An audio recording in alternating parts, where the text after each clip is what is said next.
Hello শিক্ষার্থীবৃন্দ, কেমন আছো সবাই? আজকে আমি তোমাদের সাথে আলোচনা করব প্রথম অধ্যায় বাস্তব সংখ্যার অনুশীলনী 1-এর কিছু এমসিকিউ নিয়ে, যেটা তোমাদের বইয়ের 18 এবং 19 পৃষ্ঠায় দেওয়া আছে। শুরুতেই আমরা 1 নাম্বার যে এমসিকিউ সেটা দেখে নিই। নিচের কোনটি অমূলদ সংখ্যা?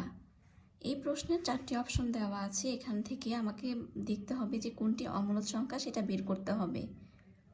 এখানে অ্যান্সার হচ্ছে 5/√3। কিভাবে বুঝলাম যে এটা একটা অমূলদ সংখ্যা? আমরা জানি যেসব সংখ্যাকে p/q আকারে প্রকাশ করা যায় না সেগুলি হচ্ছে অমূলদ সংখ্যা। আরেকটা যে বিষয় সেটা হচ্ছে কোনো সংখ্যাকে, কোনো পূর্ণবর্গ সংখ্যার নয় এমন সংখ্যাকে যদি আমি বর্গমূল করি, তাহলে সেই সব সংখ্যাও হবে আমার অমূলদ সংখ্যা, অর্থাৎ দিস ইজ দ্য অ্যান্সার। আর বাকি যে অপশনগুলো আছে সেগুলির মধ্যে যেমন 0.3 পৌনঃপুনিক দ্বয়, এটা একটি মূলদ সংখ্যা।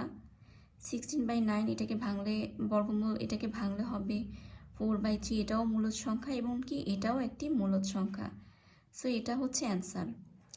2 নাম্বারটা যেটা ABCD 4টি ক্রমিক স্বাভাবিক সংখ্যা হলে নিচের কোনটি পূর্ণবর্গ সংখ্যা? 4টি ক্রমিক স্বাভাবিক সংখ্যা, যেমন আমি যদি ধরে নিই 2, 3, 4, 5, 4টি ক্রমিক স্বাভাবিক সংখ্যা ধরে নিই, তাহলে নিচের কোনটি পূর্ণবর্গ সংখ্যা হবে? এখন আমি যদি 2, 3, 4, 5 এগুলো যদি গুণ করি তাহলে আমার হবে 120।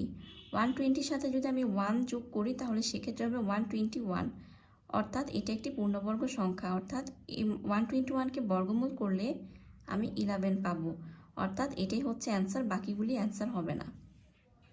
3 নাম্বারে যেটা 1 থেকে 10 পর্যন্ত মৌলিক সংখ্যা কতটি? 1 থেকে 10 পর্যন্ত মৌলিক সংখ্যা হচ্ছে 4টি। মৌলিক সংখ্যাগুলো কি কি? 2, 3, 5, 7। এই 4টি সংখ্যা হচ্ছে মৌলিক সংখ্যা, যেগুলো 1 থেকে 10-এর মধ্যে অবস্থিত, অর্থাৎ 4টা সংখ্যা।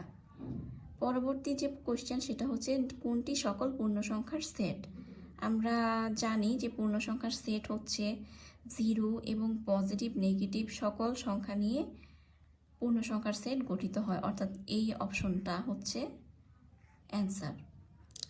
পরবর্তীতে আছে বাস্তব সংখ্যার ক্ষেত্রে বিজোড় সংখ্যার বর্গ একটি বিজোড় সংখ্যা, দুটি জোড় সংখ্যার গুণফলের গুণিতক জোড় সংখ্যা, পূর্ণবর্গ নয় এমন সংখ্যার বর্গমূল মূলদ সংখ্যা। তো কোনটি অ্যান্সার? শুরুতেই দেখি বিজোড় সংখ্যার বর্গ একটি বিজোড় সংখ্যা। বিজোড় সংখ্যা আমি ধরে নিই, যেমন 5কে যদি আমি বর্গ করি তাহলে সেটা হবে 25, এটাও একটা বিজোড় সংখ্যা, অর্থাৎ এটা ধরে অ্যান্সার ধরে নিতে পারি। 2 নম্বরে যেটা দুটি জোড় সংখ্যার গুণফলের গুণিতক ও জোড় সংখ্যা, যেমন